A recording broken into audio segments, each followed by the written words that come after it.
Assalamualaikum warahmatullahi wabarakatuh. Jadi pada pertemuan kali ini saya Alviniam. Di sini saya akan menjelaskan tentang ARBK, retardasi mental dan cerdas istimewa. Di sini saya akan menjelaskan apa itu retardasi mental dan apa itu ARBK cerdas istimewa. Mari kita simak satu-satu. Apa sih itu retardasi mental? Retardasi mental adalah penurunan fungsi intelektual yang menyeluruh secara bermakna dan secara langsung menyebabkan gangguan adaptasi sosial dan bermanifestasi selama masa perkembangan. Retardasi mental merupakan suatu kelainan mental seumur hidup. Kelainan seumur hidup diperkirakan lebih dari 120 juta orang di seluruh dunia menderita kelainan ini.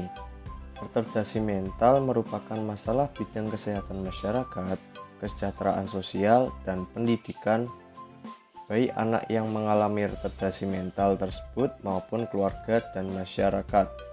American Association on Mental Definition membuat definisi retardasi mental yang kemudian direvisi oleh Rick Heber sebagai suatu penurunan fungsi intelektual secara menyeluruh yang terjadi pada masa perkembangan dan dihubungkan dengan gangguan adaptasi sosial. Itu ada 3 hal penting yang merupakan kata kunci dalam definisi ini, yaitu penurunan fungsi intelektual, adaptasi sosial, dan mata perkembangan. Oke, kita lanjut. ARBK cerdas istimewa. Jadi anak yang memiliki potensi kecerdasan dan atau bakat istimewa adalah anak yang secara signifikan mempunyai IQ 140 atau lebih, potensi di atas rata-rata dalam bidang kemampuan umum, akademik khusus, kreativitas, kepemimpinan, seni, dan olahraga. Anak berkebutuhan khusus adalah anak dengan karakteristik khusus yang berbeda dengan anak pada umumnya, tanpa selalu menunjukkan pada ketidakmampuan mental, emosi, atau fisik. Kesulitan belajar merupakan suatu keadaan dalam proses belajar mengajar di mana anak tidak dapat belajar sebagaimana mestinya. Kesulitan belajar pada dasarnya adalah suatu gejala yang nampak dalam berbagai manifestasi tingkah laku, baik secara langsung maupun tidak langsung. Kesulitan belajar anak tentu saja tidak boleh didiamkan begitu saja, karena hal ini akan sangat menghambat anak dalam memperoleh prestasi. Selain itu, apabila hal ini didiamkan, ini akan lebih menghambat anak untuk belajar di depannya. Yang lain menyebutkan bahwa anak gifted adalah anak yang mempunyai potensi unggul di atas potensi yang dimiliki oleh anak-anak normal. Para ahli dalam bidang anak-anak gifted memiliki pandangan sama, ialah keunggulan lebih bersifat bawaan daripada manipulasi lingkungan sesudah anak dilahirkan. Keunggulan lain yang telah disepakati oleh para ahli ialah anak-anak gifted mempunyai superioritas dalam bidang akademik. Kiranya hal itu tidak sulit untuk dimengerti, sebab salah satu syarat penting untuk meraih prestasi akademik tertentu ialah persyaratan intelijensi. Selanjutnya, di sini ada klasifikasi ARBK retardasi mental dan cerdas istimewa. Klasifikasi retardasi mental adalah salah satunya ada mild retardation, moderate retardation, severe retardation, dan profound retardation. Mari kita bahas satu-satu. Yang pertama itu adalah mild retardation atau bisa disebut retardasi mental ringan. Retardasi mental ringan dikategorikan sebagai retardasi mental dapat dididik. Anak mengalami gangguan berbahasa tetapi masih mampu menguasainya untuk keperluan bicara sehari-hari dan untuk wawancara klinik.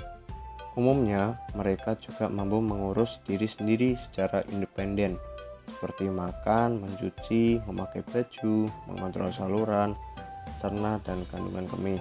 Meskipun tingkat perkembangannya sedikit lebih lambat dari ukuran normal, kesulitan utamanya biasanya terlihat pada pekerjaan akademik sekolah dan banyak yang bermasalah dalam membaca dan menulis. Kemudian yang kedua ada retardasi mental sedang Retardasi mental sedang itu dikategorikan sebagai retardasi mental dapat dilatih. Pada kelompok ini, anak mengalami keterlambatan perkembangan, pemahaman, dan penggunaan bahasa, serta pencapaian akhirnya terbatas. Pencapaian kemampuan mengurus diri sendiri dan keterampilan motor juga mengalami keterlambatan, dan beberapa di antaranya membutuhkan pengawasan sepanjang hidupnya. Kemajuan di sekolah terbatas, sebagian masih bisa belajar dasar-dasar membaca, menulis, dan berhitung.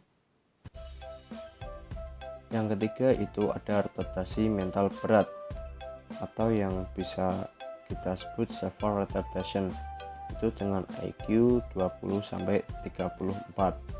Kelompok retardasi mental berat ini hampir sama dengan retardasi mental sedang dalam hal gambar klinis, penyebab organik, dan keadaan-keadaan yang terkait. Perbedaan utama adalah pada retardasi mental berat ini biasanya mengalami kerusakan motorik yang bermakna atau adanya defisit neurologis. Kemudian yang terakhir ada retardasi mental sangat berat.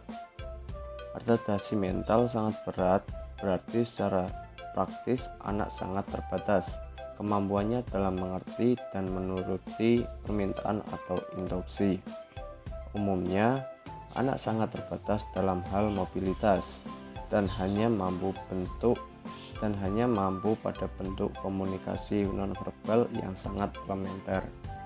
Yang terakhir ada klasifikasi RPK cerdas istimewa. Jadi, anak berbakat atau anak cerdas istimewa atau bakat istimewa atau biasa disebut anak gifted termasuk dalam kategori jenis anak berkebutuhan permanen dalam kesulitan belajar. Anak yang memiliki kemampuan dan kecerdasan luar biasa adalah anak yang memiliki potensi kecerdasan, kreativitas, dan tanggung jawab terhadap tugas di atas anak-anak seusianya, anak normal, sehingga untuk mewujudkan potensi menjadi prestasi nyata memerlukan pelayanan pendidikan khusus. Mungkin itu saja yang perlu saya sampaikan. Apabila ada perkataan yang kurang berkenan atau salah tutur kata, selebihnya saya mohon maaf. Assalamualaikum warahmatullahi wabarakatuh.